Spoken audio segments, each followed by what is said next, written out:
Skinny Junior here, at the request of MrTurtle. Hi. Right here. I'm going to do a little roundup of the watch collection as it stands to date. A little bit feeble. There's only five watches in the stable. Commencing with the Seiko quartz, which I've had for a very, very long time. I had the same watch stolen when I was about 18 years old. From a beach in Adelaide when I was surfing. Never took it in with me, not a waterproof watch. Got stolen. That was my birthday present for my 16th or something like that. And replaced it with this one. Hopefully you can see that.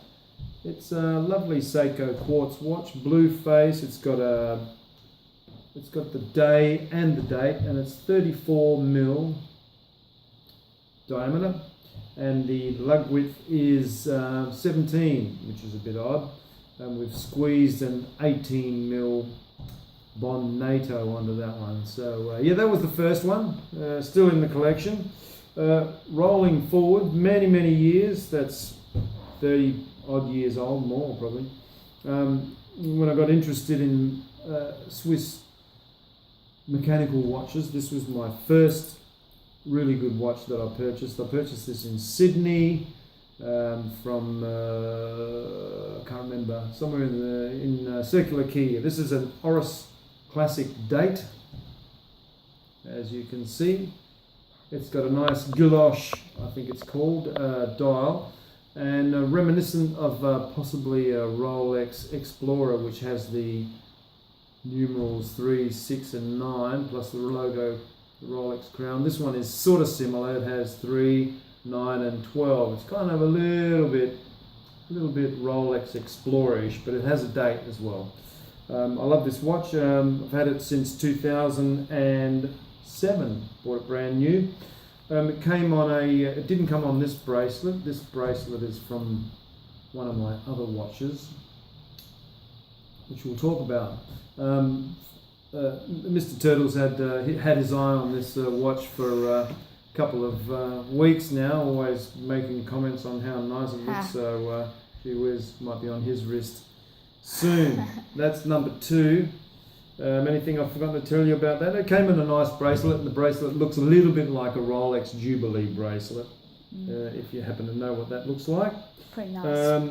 Fast forwarding a couple of years only, I got interested in the Submariner look, and I was having a look online, researching, and found a company in America that was selling an Oleg and War watches. These watches were made kind of famous in the Vietnamese War. A lot of the Vietnamese veterans bought these watches from a catalogue. I think they just ordered it online from Switzerland. A couple of weeks later, the watch would arrive. This one is it's kind of like a homage to the Rolex Submariner, I guess. It's a 40mm. It's got a crown guard. It's a nice watch. It's got an ETA movement in it, which is a Swiss movement. It's got a date at the 3 o'clock position, you can see there. And that's on a NATO as well. This is called the sort of classic James Bond NATO from Dr. No, that everybody knows and loves. This is my first year of wearing NATOs. I've never thought I wanted to wear a NATO, but in the summer months here in Sydney, Australia, things get pretty hot, and when we go for a swim, we can take the NATO in, and it dries off within half an hour. So yeah, I'm enjoying the NATOs. Fast forwarding there from the Oleg and War to stumbling across a website called Mark II, who are based in Pennsylvania, United States of America. They make homage watches. It's a one-man operation. His name is Bill Yo, and this is a Mark II Kingston. It's also a homage to the famous Rolex Submariner James Bond wore in the movie Dr. No, Sean Connery should I say, on the NATO. Like I said before, I'm enjoying the NATOs. This watch is only one of 300 that Mark II company made. This one happens to be number 225 of 300. It's a classic, it's 39 mils, it's not 40 mils like a Submariner. The old 6538, which is the watch Sean Connery wore, is 36 mils circumference. But it's a good watch, and there was a lot of different options. When I ordered this watch, I wanted a date function, so I asked for a date function. And I also love the look of the gold. It has, it's called, I can't remember what it's called now, but it's, you see around the dots that mark the 5, 10, 15 minutes, etc. It's got some gold, lined in gold, like the 6538. I don't know if you can see that properly or not, but in the sunlight, when you catch a little bit of the gold, you can see it really stands out, really jumps out at you. It's a beautiful dial, and I picked that up in 2010. One of 300. These actually sell now on the second-hand market for probably double what we originally had paid for them. And there is one which has the serial number 007, of course, which everybody wants, and that one has been sold a few times, I've noticed, on various websites, and it fetches probably upwards of about $4,000, which is quite astounding for a watch that originally cost under $1,000. It has an ETA movement in it as well. It's a great watch, and I'll never part with that watch. Here is from the same company. This one's called the Mark II Nassau, obviously dedicated to the place where Dr. No was filmed in Nassau, Jamaica. Of course, the Kingston was named after a town as well in Jamaica, Kingston. And I picked this watch up only in 2010 as well, and only because the whole process of acquiring the Kingston took about 2 years, and Bill Yeo had a few cases left over, which he thought he might change the dial to a white dial and give it a different name, and offer it to the first Kingston customers that wanted a similar watch at a discounted price. So he actually offered a discounted price in this, and no sooner had he started production than he realized that the crowns that he had, which were 7mm, didn't fit properly, part of his stringent QCing, and so he put on a few 8mm crowns, and only about 35 of these watches have the larger 8mm crown, and this is one of them. So that's another interesting story there. Both of these watches have 20mm lug widths, so 20mm NATOs. The bracelet that the Kingston and the Nassau came on is this. It's a Rolex style oyster riveted bracelet, rivets on the sides. It's like a bracelet that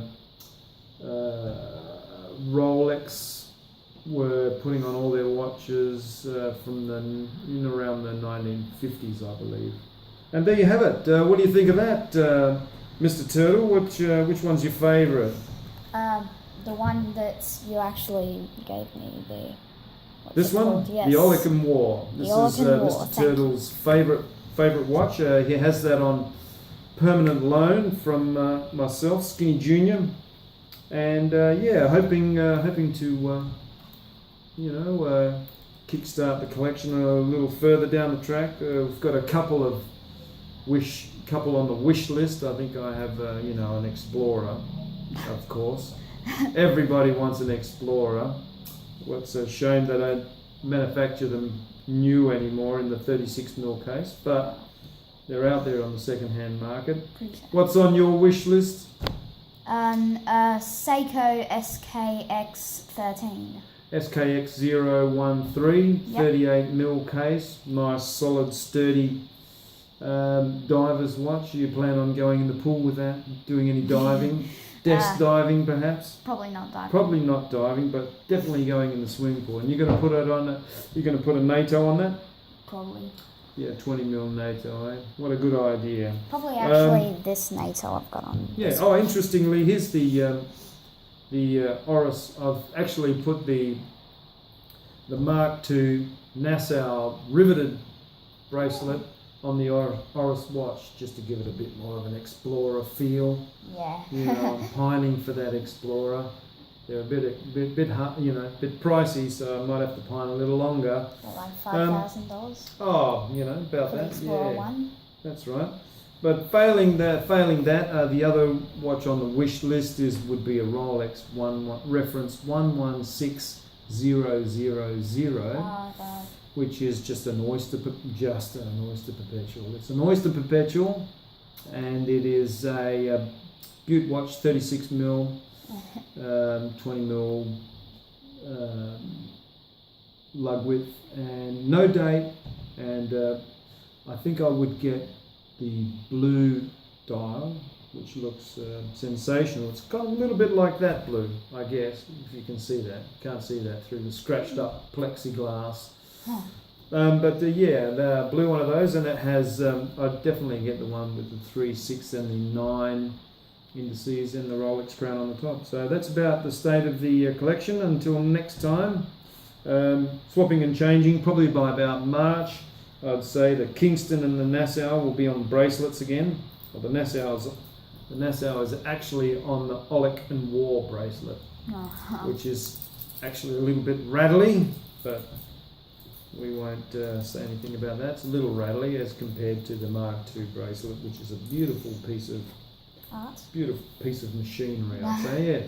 So there you go. There you have it. The state of the collection. 5 watches. One's gone. Where's the other one gone? Oh, I see. MrTurtle's nabbed it already. Yeah. Good. That's about the end of the video, and I hope you're all enjoying your lives, and we'll see you soon. Bye-bye. Bye.